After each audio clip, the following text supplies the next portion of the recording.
On October 7th, 19-year-old Corporal Naama Boni was serving in the 77th Armoured Corps Battalion of the IDF. It was 7 a.m.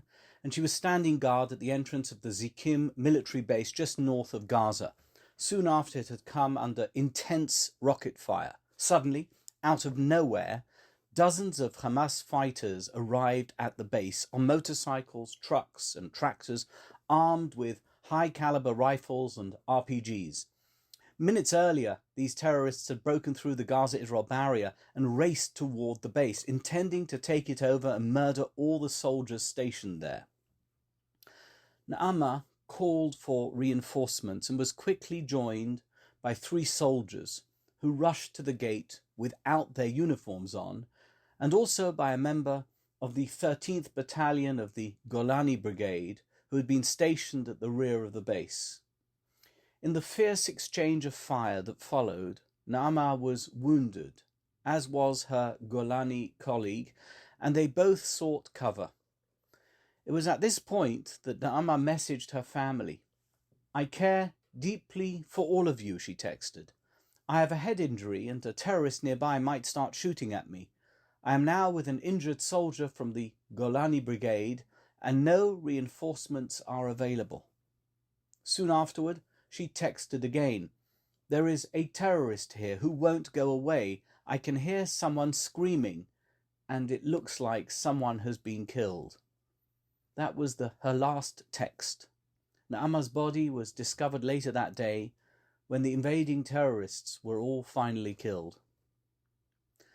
Naama's text messages, which went viral after being shared by her family a few days after she was killed, struck a chord in Israel and around the world, giving human depth and background to Naama's photo and name that initially appeared in the media after her death was announced. Since then, dozens of other similar stories have emerged. On December 3rd, 22-year-old Major General Ben Zussman entered a building in Gaza with his unit. Inside, they encountered Hamas terrorists who began firing their weapons. In the ensuing gun battle, Ben lost his life, along with 4 of his comrades.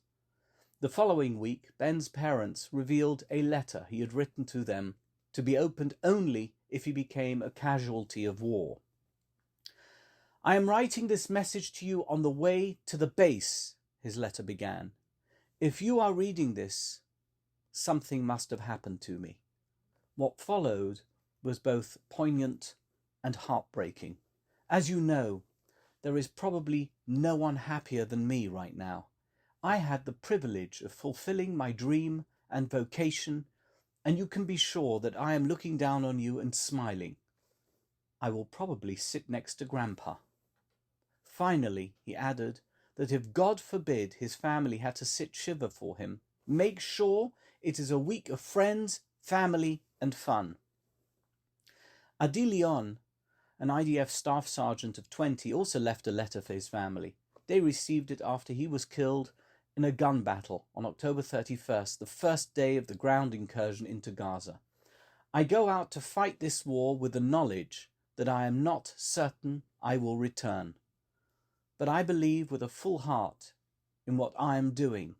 We do not have another land, and now it is my turn to protect it and to avenge all the civilians and soldiers, the children, the elderly, and all the women who were defenseless in the face of the onslaught by Hamas. This is the education that my parents gave me. In this I believe. I hope I will be remembered. Adi."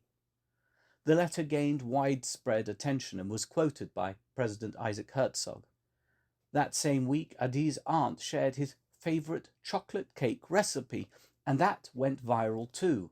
People everywhere are now baking Adi's cherished cake, with some even sending them to soldiers on the front lines as a tribute to his memory. In the opening verses of Shemot, the Torah mentions the names of all 12 sons of Jacob, then telling us that they had died along with their entire generation. The commentaries puzzle over this introduction. The sons of Jacob are seemingly irrelevant to the unfolding narrative of the Israelites' enslavement by the Egyptians and the ultimate redemption of the Exodus story. Additionally, the Torah is well known to be sparing with its text, so why are we presented with this unconnected genealogical information? The answer is simple. The opening verses of Shemot are not meant to be seen as a genealogical recounting, but rather they act as a meaningful link between the closing chapters of Bereshit and the story of Israel in Egypt. The names of Jacob's sons are invoked to remind us that although these superlative individuals were no longer present, their legacies endured and were shaping the destiny of the nascent nation. This continuous thread of identity and purpose bound the trials of our patriarchal founders to the tribulations and aspirations of the Jewish people in their subsequent servitude and liberation. The stories of Naamah, Ben, and Adi, as recorded in the communications with their families, and the stories of all the many young soldiers whose lives have been sacrificed during this horrible war, are modern echoes of this unbroken chain of legacy. The values instilled by our patriarchs and the dreams nurtured through centuries of perseverance find their expression in the courage and sacrifice of these young guardians of Israel. Their letters, filled with echoes of love for family and nation, are a testament to the enduring influence of those who came before them. They are a powerful affirmation that the spirit of our founding fathers, their fortitude and their faith live on in the hearts of their descendants. To be clear, mentioning the tribes at the beginning of Shemot is not about using their names as a literary device to connect the end of Bereshit with Shemot. It is about reaffirming a promise, the promise that each generation will carry forward the sacred legacy bequeathed to them by the generation that preceded them. The tribulations in Egypt and the subsequent exodus were not just formative events, but were chapters in a larger narrative of a people that was inexorably linked to their past as they lived out the dreams and ideals of their forebears. So too today, each act of bravery, every letter sent home, is testimony to a legacy of resilience and hope that stretches back to the dawn of Jewish history and which will continue until the end of days.